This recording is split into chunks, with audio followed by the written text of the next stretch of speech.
साथ में हरी वाली चटनी भी बनाई है। वाह माँ, मजा आ जाता है आपके हाथ के गर्मा गर्म पकौड़े खाकर। काश मेरे ससुराल में भी मैं इतने अच्छे पकौड़े खा सकती। भगवान करे तुझे ऐसी सास मिले जो तुझे मुझसे भी अच्छे पकौड़े बनाकर खिलाए। दोनों माँ बेटी बारिश के मजे लेते हुए आंगन में बैठकर गर्मा गर्म पकौड़े खा रही होती है। बारिश का मौसम शुरू हो चुका था और कुछ ही हफ्तों में वेदिका की शादी भी होती है। समय गुजरता है और वेदिका शादी कर अपने ससुराल आ जाती है। वेदिका शुरू से ही एक छोटे परिवार में रही थी, लेकिन वेदिका का ससुराल काफी बड़ा था। हे भगवान, मेरे ससुराल में तो काफी लोग हैं और इतने सारे लोगों के लिए खाना भी बहुत सारा बनाना होगा। आज तो मेरी पहली रसोई में रेली बनने वाली है। वेदिका मन ही मन अपनी पहली रसोई को लेकर परेशान हो रही थी कि तभी वहां उसकी दोनों जेठानी आती हैं।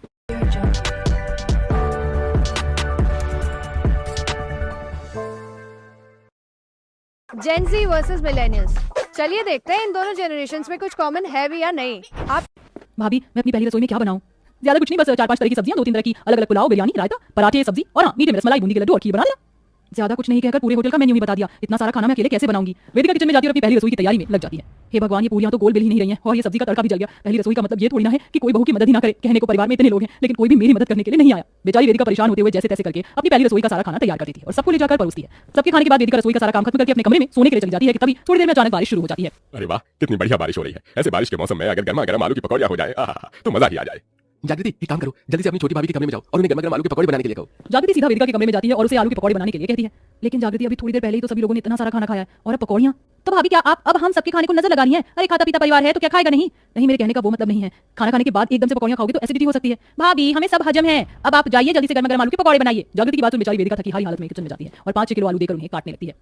इतने आलू में तो कम से कम 1000 पकौड़ी बनेगी। ऐसा ससुराल मिला है मेरा तो 1000 पकौड़ी बनाने में ही हालत खराब हो जाएगी और ऊपर से कोई मेरी मदद भी नहीं करता। वेदिका परेशान होकर आलू काट रही होती है कि तभी वेदिका गलती से आलू की जगह अपनी उंगली काट देती है।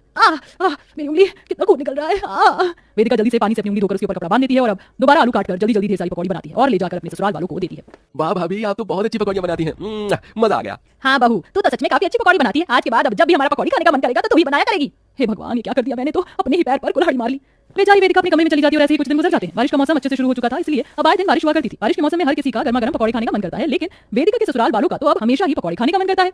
चलो अच्छा हुआ मैंने आज दाल चावल बना दिए। रोटी बनाने से छुटकारा तो मिला, अब जाकर थोड़ा आराम कर लेती हूँ। वेदिका सबके लिए दाल चावल बनाकर खुश होती है और जैसे ही अपने कमरे में आराम करने के लिए जाती है कि तभी वेदिका की सास, वेदिका बहू, आज तेरे ससुर और जेठ का प्याज और गोभी के पकौड़े खाने का मन हो रहा है, जल्दी से पकौड़े बनाने की तैयारी कर ले।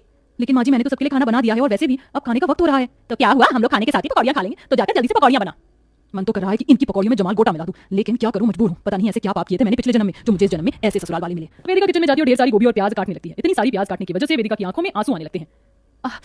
मेरी आंखें अब प्याज की वजह से आंखों में जलन हो रही है।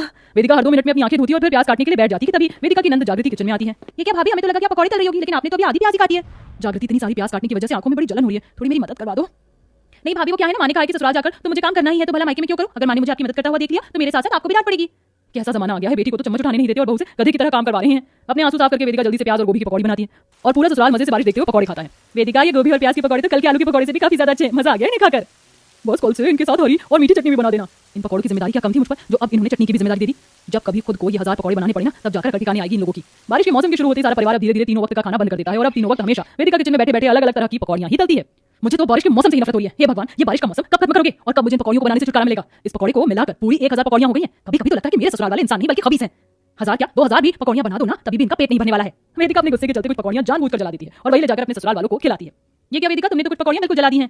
क्या है ना भाभी, मेरे 2 हाथ 10 हाथ नहीं, इतनी सारी पकौड़ियां बनाऊंगी तो थोड़ी बहुत तो जलेंगी ही ना। अगर इतनी ही प्रॉब्लम है तो कल से आकर मेरी किचन में मदद करवा देना। अरे अरे, तुम तो गुस्सा हो गई, कोई बात नहीं, हम तो जली हुई पकौड़ी भी खा लेंगे, तुम्हारा प्यार जो है इसमें। मदद करने के नाम से दोनों जेठानियां चुपचाप से वो जली हुई पकौड़ियां भी खाने लगती हैं। लेकिन अब वही वेदिका की तबीयत धीरे धीरे खराब होने लगती है। रोज आधे से ज्यादा दिन किचन में गैस के सामने काम करते करते और बरसात के मौसम में भी वेदिका के शरीर में ज्यादातर जलन और घमौरी रहती है। इसी के साथ वेदिका की आंख में भी दर्द शुरू हो जाता है। सुबह से 4 बार आंखों में ड्रॉप डाल चुकी हूं, लेकिन फिर भी आंखों का दर्द कम नहीं हो रहा है। कुछ ठीक से दिखाई भी नहीं दे रहा है। ठीक से दिखाई न देने की वजह से वेदिका गलती से गर्म तेल की कुछ बूंदे अपने हाथों पर डाल देती है। मेरा हाथ, मन तो कर रहा है कि सब कुछ छोड़ छाड़ कर अपने मायके चली जाऊं। भला और कितने दिन तक ये मुझे 1000 पकौड़ियों का दर्द सहना पड़ेगा। वेदिका रोज रोज 1000 पकौड़ी बनाकर काफी थक चुकी थी। इसी के साथ दिन पर दिन उसकी हालत भी खराब होती जा रही थी और आज भी वेदिका इतनी खराब हालत में अपने ससुराल वालों को पकौड़ियां परोस रही होती है कि तभी वेदिका की मां से मिलने के लिए आती है। लेकिन जैसे ही मोहिनी अपनी बेटी की हालत देखती है, हे भगवान, मेरी बेटी की कैसी हालत होगी? वेदिका, ये तूने अपना क्या हाल बना लिया? आप लोग क्या मेरी बेटी का ठीक से ख्याल नहीं रखते? आप कैसी बातें कर रही हैं समझी? जागृति की तरह वेदिका भी मेरी बेटी जैसी है, हम उसका काफी अच्छे से ध्यान रखते हैं। अगर रखते तो आज मेरी बेटी की ऐसी हालत नहीं होती। मोहिनी इतना बोली रही होती कि तभी अचानक वेदिका के हाथ से पकौड़ियों की थाली जमीन पर गिर जाती है और वेदिका बेहोश हो जाती है। सभी लोग उसे जल्दी से अस्पताल लेकर जाते हैं, जहां डॉक्टर उसका काफी देर तक चेकअप करते हैं। देखिए, आपकी बेटी का शरीर काफी ज्यादा कमजोर हो चुका है, उसकी आंखें भी काफी कमजोर है। हमें कुछ दिनों तक उन्हें अस्पताल में ही एडमिट रखना होगा।